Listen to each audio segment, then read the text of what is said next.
Breaking news చూస్తున్నాం. నటి రంగసుధ పైన సోషల్ మీడియాలో అసభ్యకర పోస్టులతో రెచ్చిపోతున్నారు. ఈ మధ్య కాలంలో అమ్మాయిలు కనబడితే చాలు కొంతమంది గుంటనక్కలు అసభ్యంగా వారి ట్రోల్ చేయడాలు, ఇష్టం వచ్చినట్టుగా కామెంట్స్ పెట్టడాలు, పిచ్చి పిచ్చిగా ప్రవర్తించడాలు. అమ్మాయి కనబడితే చాలు వాళ్ళ ఫోటోలతోని రకరకాల ట్రోల్స్, మీమ్స్ పేజెస్, రకరకాల కంప్లీట్గా మరి అసభ్యతని, అది ఇన్స్టాగ్రామ్ అయినా సోషల్ మీడియా ఏ ప్లాట్ఫామ్ అయినా కూడా ఆ సోషల్ మీడియాలో సాధారణ వ్యక్తులు చూడలేనంతగా వల్గారిటీతో కామెంట్స్ పెట్టడాలు, కింద కింద దాని గురించి అసభ్యకరంగా వీడియోలు చేయడాలు, పిచ్చి పిచ్చిగా ప్రవర్తించాలు చూస్తూ ఉన్నాం. సో అటువంటిదే నటి రంగసుధ కూడా ఎదుర్కొన్నారట. పంజాగుట్ట పోలీసులను ఆశ్రయించారు. ట్విట్టర్ పోస్టులు సహా రాధాకృష్ణ అనే వ్యక్తి పైన ఫిర్యాదు చేశారు నటి రంగసుధ. గతంలో రాధాకృష్ణతో రిలేషన్షిప్లో ఉన్న సమయంలో వాళ్ళిద్దరూ కలిసి ఉండగా ప్రైవేట్ ఫోటోలు, ప్రైవేట్ వీడియోలను తీసి ఆన్లైన్లో పోస్ట్ చేస్తానని సుధను బెదిరిస్తున్నాడట రాధాకృష్ణ. ప్రస్తుతానికి ఈ ఘటన పైన పంజాగుట్ట పోలీసులు కేసు నమోదు చేశారు. సో నటి రంగసుధ మీరు చూస్తూ ఉంటారు, బహుశా ఇన్స్టాగ్రామ్లో ట్రెండ్లో ఉన్నటువంటి యాక్ట్రెస్. సో మలయాళంలో ఒక సినిమాలకు నటించారు, మన విజువల్స్లో చూస్తూ ఉన్నాము. సో తన కంప్లైంట్లో కూడా రాసుకొచ్చింది. ఆ కంప్లైంట్ కూడా ఒకసారి మీరు ఆర్టీవీ స్క్రీన్ పై చూడవచ్చు. దాంట్లో ఏం మెన్షన్ చేసిందంటే కొన్ని సోషల్ మీడియా సైట్స్, ఇక్కడ మీరు చూడండి ఆ సోషల్ మీడియా సైట్స్ ఏంటి అనేది. ఆ సోషల్ మీడియా ఇన్స్టాగ్రామ్ పేజెస్లో నన్ను ట్రోల్ చేస్తూ ఉన్నారని చెప్పి 2వ తేదీన కంప్లైంట్ ఇచ్చిందట. సో ట్విట్టర్ అకౌంట్లో ట్రోల్ చేస్తున్నారు, సోషల్ మీడియా ప్లాట్ఫామ్స్లో ట్రోల్ చేస్తూ ఉన్నారు, రకరకాలుగా తన పైన అసభ్యకర పోస్టులతో, అసభ్యకర ట్వీట్లతో రెచ్చిపోతున్నారని చెప్పి తను కంప్లైంట్ చేశారు. గతంలో రాధాకృష్ణ అంటున్న వ్యక్తి రిలేషన్షిప్లో ఉన్న సమయంలో ఆ రాధాకృష్ణ అనే వ్యక్తి తన పైన దురుసుగా ప్రవర్తిస్తూ ఉండేవాడు, హరాస్ చేస్తూ ఉండేవాడు. గతంలో కూడా ఇద్దరం కలిసిన సమయంలో నేను ఉన్నటువంటి ప్రైవేట్ ఫొటోస్ని, నా ప్రైవేట్ వీడియోస్ని తీసి నేను సోషల్ మీడియాలో పెడతానని బెదిరిస్తూ ఉండేవాడని చెప్పి నటి రంగసుధ ఆరోపిస్తున్నారు. సో ఈ మధ్య కాలంలో అమ్మాయి కనబడితే చాలు సోషల్ మీడియాలో కొంతమంది చిల్లర బెదవలు ఏం పని లేనట్టుగా పని కట్టుకొని మరి మనతో పాటుగా రంగసుధ గారు లైన్లోకి వచ్చారు, మాట్లాడదాం. Madam, I'm calling from RTV, లైవ్లో ఉన్నారు మేడం. మీరు కట్ చేశారు తను. I will try again. So నటి రంగసుధ గారికి కాల్ చేస్తున్నాను. సోషల్ మీడియాలో డెఫినెట్గా తను బయటకు వచ్చి రకంగా ధైర్యంగా కంప్లైంట్ ఇవ్వగలిగింది కాబట్టి సరిపోయింది.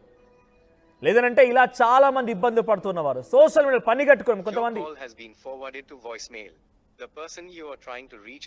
Right, sorry. సో నేను ట్రై చేసే ప్రయత్నం చేశాను తనతో లైవ్లో. సో ప్రజెంట్ అయితే ఎక్కడ చూసినా కొంతమంది పని కట్టుకొని ఇన్స్టాగ్రామ్, సోషల్ మీడియాలో ఫాలోవర్స్ సంపాదించడం కోసం అమ్మాయిలే టార్గెట్గా ఓ పర్మిషన్ లేకుండా ఫోన్లో ఫోటోలు తీయడాలు, వారు నడుస్తూ వెళ్తూ ఉంటే వారిని వీడియోలు తీయడాలు, వారిని ఎక్కడున్నా చూసి పని కట్టుకొని మరి ఫోటోలు తీసి వీడియోలు తీసి సోషల్ మీడియాలో పెట్టుకోవడాలు. దానికో పేరు ఊరు ఏది ఉండదు, ఏదో ఒక పిచ్చి పిచ్చి పేర్లు పెట్టేసుకొని మీమ్స్ పేజ్ అని, ట్రోల్స్ పేజ్ అని రకరకాల పేర్లు పెట్టేసుకొని పిచ్చి పిచ్చి ప్రవర్తనలకు పాల్పడుతూ ఉన్నారు. సో ప్రస్తుతానికి నటి రంగసుధ ఎదుర్కొంది అదే. మలయాళంలో తన యాక్ట్రెస్గా పనిచే తేరి మేర అనేటువంటి ఒక సినిమాలకు నటించారట. సో ప్రస్తుతానికి సోషల్ మీడియాలో మంచి ట్రెండ్లో ఉన్నారు. సో తెలుగు అమ్మాయి, తిరుపతికి సంబంధించిన అమ్మాయి, ప్రస్తుతానికి హైదరాబాద్లో ఉంటున్నారు. సో ఈ నేపథ్యంలో తన సోషల్ మీడియా ప్లాట్ఫామ్స్లో తను పెట్టేటువంటి సోషల్ మీడియా పోస్టుల పైన అసభ్యకరమైన కామెంట్స్ చేయడంతో పాటుగా రాధాకృష్ణ చెరుకూరినటువంటి ఆ వ్యక్తి తనతో పాటుగా రిలేషన్షిప్లో ఉన్నప్పుడు తన ఫొటోస్ని, తన ప్రైవేట్ వీడియోస్ని క్యాప్చర్ చేసి బయట పెడతానని చెప్పి బెదిరిస్తూ ఉండేవాడట. సో ప్రస్తుతానికి ఆయన పైన కేసు నమోదైంది. Section 319(2) and 78 BNS 66D 67A ITA act కింద కేసు నమోదు చేశారు. సో రాధాకృష్ణని అరెస్ట్ చేశారా ఏంటి తెలుసుకునే ప్రయత్నం చేద్దాం. ప్రతినిధి పెట్రిషియా సిద్ధంగా ఉన్నారు. ఎస్ పెట్రిషియా, సో రంగసుధ ఎదుర్కొన్నటువంటి సమస్య ఏంటి తనకు సంబంధించిన private photos and videos social మీడియాలో పోస్ట్ చేశారు ఎవరైనా? అసలు ఏం జరిగింది? తన ఫిర్యాదు అందించడం గల కారణం ఏంటి? రాధాకృష్ణ అనే వ్యక్తి ఏంటి అసలు? రాధాకృష్ణ ఎవరు? ప్రస్తుతానికి అరెస్ట్ చేశారా లేదా? ఎస్, రంగసుధ ప్రస్తుతం పోలీస్ స్టేషన్లో కంప్లైంట్ చేసింది, పంజాగుట్ట పోలీస్ స్టేషన్లో. అదే కాకుండా బెదిరింపులకి గురి చేశాడు, నన్ను అనేక సార్లు వేధింపులకి గురి చేశారు. సోషల్ మీడియాలో కూడా తన పేరుకి సంబంధించిన అసభ్యమైన ఫొటోస్ కానీ లేకపోతే వీడియోస్ అంతా కూడా ప్రస్తుతం ట్రోలింగ్ చేస్తున్నారు. రాధాకృష్ణ కూడా అనేక సార్లు కూడా బెదిరింపులకి గురి చేశాడు. 22 కూడా కంప్లైంట్ ఇవ్వడం జరిగింది. దాంట్లో అప్పటి నుంచి కూడా రిలేషన్షిప్లో ఉన్నాను, కానీ అనేకసార్లు వేధింపులకు గురి చేయడం, హరాస్మెంట్, ఒక టాక్సిక్ రిలేషన్షిప్ నేను ఫేస్ చేశానంటూ కూడా తను చెప్పుకుంటూ వచ్చింది. అదే కాకుండా ప్రధానంగా నన్ను వీళ్ళ వేధింపులకి గురి చేసేవాడు. ఒకవైపు టాక్సిక్ రిలేషన్షిప్ ఉండే నన్ను అనేకసార్లు వేధింపులకు గురి చేయడమే కాకుండా నేను వద్దు అన్నప్పటికీ కూడా నన్ను రాధాకృష్ణ వేధించాడు. అదే కాక మేము రిలేషన్షిప్లో ఉన్న టైంలో ఫొటోస్, వీడియోస్ ఇవన్నీ కూడా క్లిక్ చేసుకున్న వీడియోస్ అంతా కూడా సోషల్ మీడియాలో కానీ ఇన్స్టాగ్రామ్, ట్విట్టర్లో కూడా ఇష్టానుసారంగా ప్రవర్తిస్తున్నారు, రెచ్చిపోతున్నారంటూ కూడా తను చెప్పుకుంటూ వచ్చింది. ప్రస్తుతం సుధాతో మాట్లాడే ప్రయత్నం ఆర్టీవీ చేసినప్పుడు కూడా నాకు ఇది చాలా గుట్టు చప్పుడు కాకుండా తేల్చుకోవాలని ఉంది, నన్ను ఇలా వేధింపులకు గురి చేశాడు, నేను మీడియా ముందు వచ్చి మాట్లాడలేనంటూ కూడా తను చెప్పుకుంటూ వచ్చింది. ప్రధానంగా అదే కాకుండా పోలీసులు కూడా కేసు నమోదు చేసుకొని దర్యాప్తు చేస్తున్నారు. రైట్, పెట్రిషియా సార్, రాధాకృష్ణ దొరికాడా? రాధాకృష్ణ సంబంధించి ఆచూకీ లభించిందా? పోలీసులు అతనిపై కేసు నమోదు చేసిన విషయంలో రాధాకృష్ణ అరెస్ట్ చేశారా?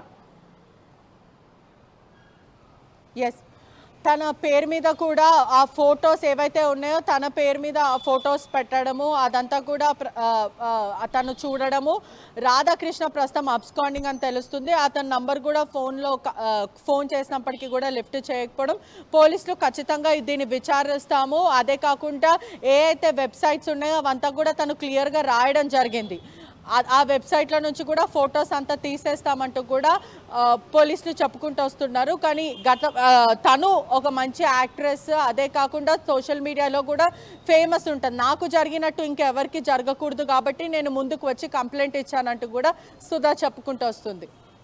Right, thank you Patricia. So మొత్తం మీద సోషల్ మీడియాలో ఇటువంటి కొంతమంది కేటుగాళ్ళు అని చెప్పాలా, ఇంకా దుర్మార్గులు అని చెప్పాలా, ఇంకొన్ని పదాలు వాడితే ఇక్కడ కొంత సభ్య సమాజంలో పదాలు వాడకూడదేమో. కొంతమంది చిల్లర పెదవులు కడుపుకు అన్నం తినకుండా గడ్డి తినే రకంగా ప్రవర్తించి కొన్ని సందర్భాల్లో ఆ పశువులు కూడా కొంత మంచిగానే ప్రవర్తిస్తూ ఉంటాయి, అంతకంటే హీనంగా ప్రవర్తిస్తూ ఉన్నారు. కెమెరాలు ఆన్ చేసి రైల్వే స్టేషన్లో, బస్ స్టాండ్లో ముందు ఒక అమ్మాయి వెళ్తుందంటే అమ్మాయిని వీడియో తీస్తూ అలాగే వెళ్ళిపోవడం, అమ్మాయి పర్మిషన్ లేకుండా ఫోటోలు తీయడం, ఆ అమ్మాయికి సంబంధించి ఆమె యొక్క పర్మిషన్ లేకుండా, ఆమెకు తెలియకుండా ఫోటోలు, వీడియోలు తీసి సోషల్ మీడియాలో పెట్టి దాని నుంచి ఫాలోవర్స్ని రాబట్టాలు పిచ్చి పిచ్చి వేషాలు వేస్తూ ఉన్నారు.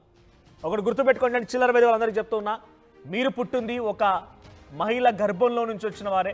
మీకు ఓ తల్లి, చెల్లి, అక్క, రేపటి రోజున పెళ్లి చేసుకుంటే ఒక భార్య, పిల్లలు అంతా ఉంటారు, వారంతా మహిళలే.